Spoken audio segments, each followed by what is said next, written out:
Before I left home this morning, I checked to see if the coffee maker was off. I even made sure it was unplugged. It was.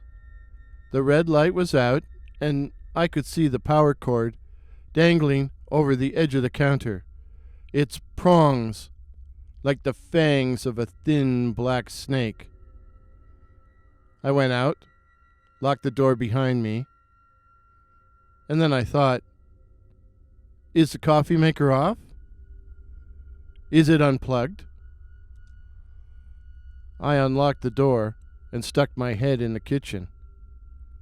It was off, the red light was out, and I could see the power cord dangling over the edge of the counter. I went out, locked the door behind me, got in the car, and went to turn the key.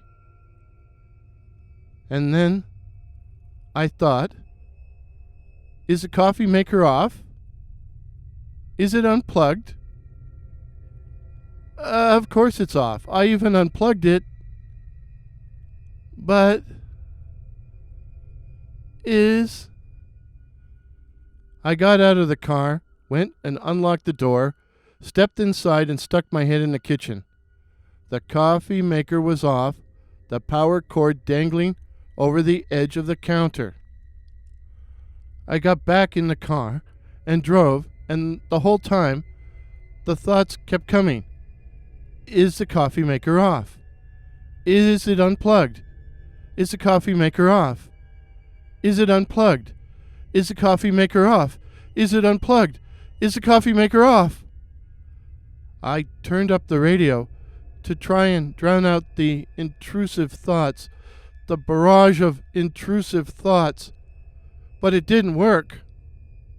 I'm almost at the office when I can't take it anymore. I have to go back. I have to check. I have to. But if I keep going back, I'm going to be late again, and I'm already on thin ice with the boss. I gotta hurry. I race back home, running a few red lights and blowing through a school zone. But I'm running out of time, and I can't afford to be late. Again, I'm out of the car before it's fully stopped. I unlock the door and stick my head inside the kitchen. It was off.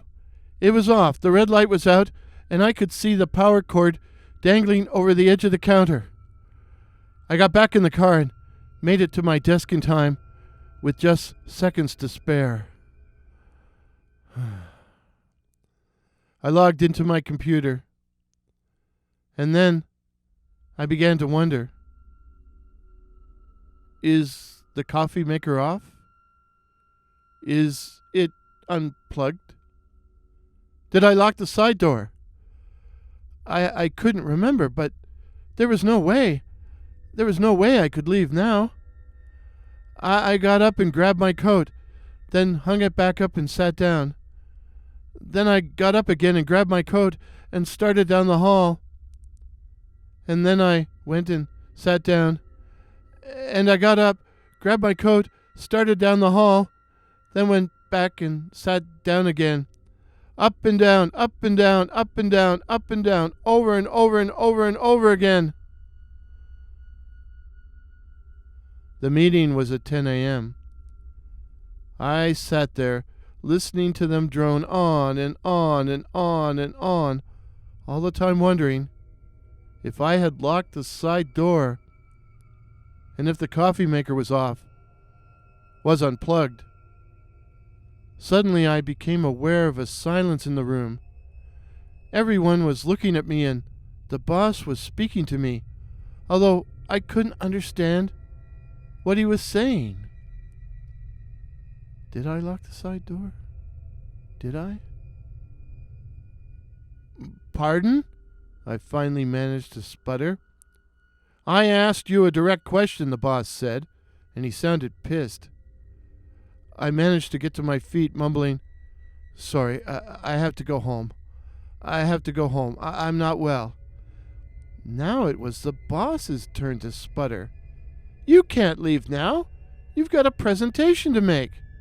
But I was already heading for the door, reciting, "I gotta go home. I gotta go home," over and over again, like a mantra. The boss met me at the door, so I pushed him aside, but he got in my face again, yelling, "You're fired!" And I hit him so hard, he fell to the floor. I don't remember much about the ride home, since I just kept thinking, did I lock the side door? Is the coffee maker unplugged? I don't remember the old lady in the intersection. I pulled into the driveway and was out of the car before it had fully come to a stop. I unlocked the door. The door was locked, after all, and I stuck my head into the kitchen. The coffee maker was off. The red light was out, and the power cord was dangling over the end of the counter, its prongs like the fangs of a thin black snake. I slumped down onto the floor in blessed relief, but decided to remain vigilant, in case the coffee maker turned itself back on. But can appliances turn themselves back on? Can they? In the distance, I could hear the sound of a police siren, but I didn't pay it much attention, as I had other things to worry about. There was water running somewhere. I could hear it. I was sure of it. If only they'd shut that goddamn noise. Someone knocked on the side door. Who is it?"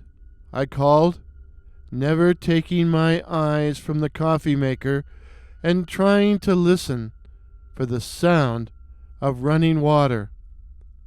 A young woman stuck her head into the kitchen and said, "Police?"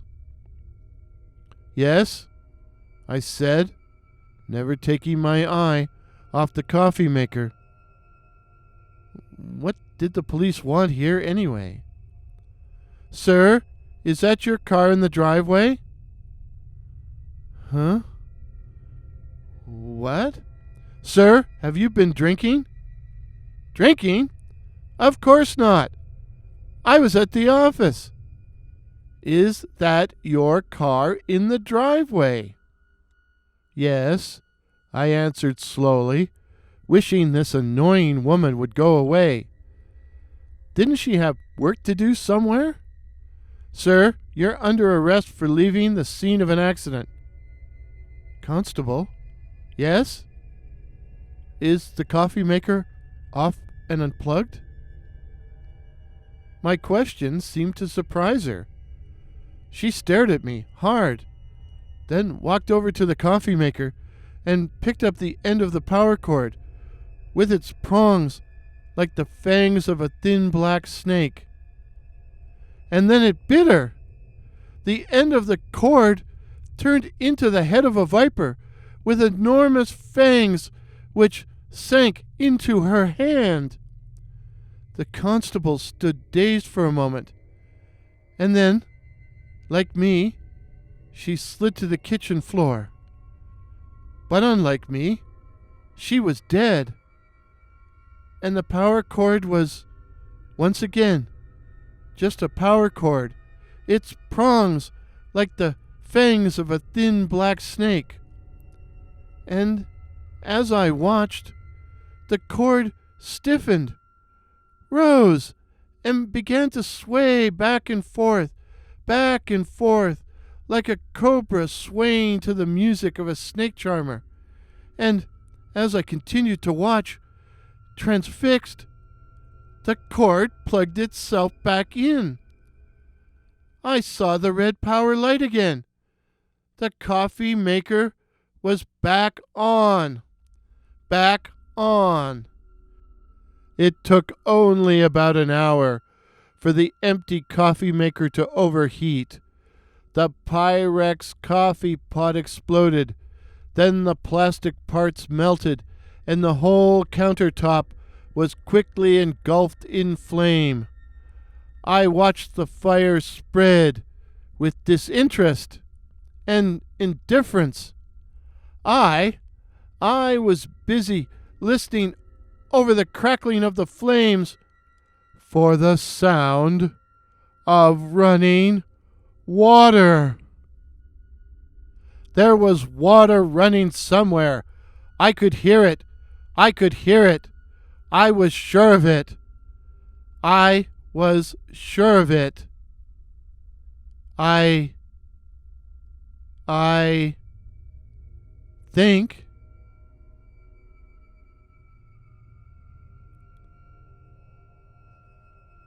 if this is your first visit to my channel, please consider subscribing. My name is Warren, and I write and tell original ghost stories and original horror stories featuring such cryptids as the Night Floaters, werewolves, and the Black-Eyed Children. So again, please consider subscribing. Please help me to reach my goal of 2,021 subs in 2021. Till midnight. Cheers.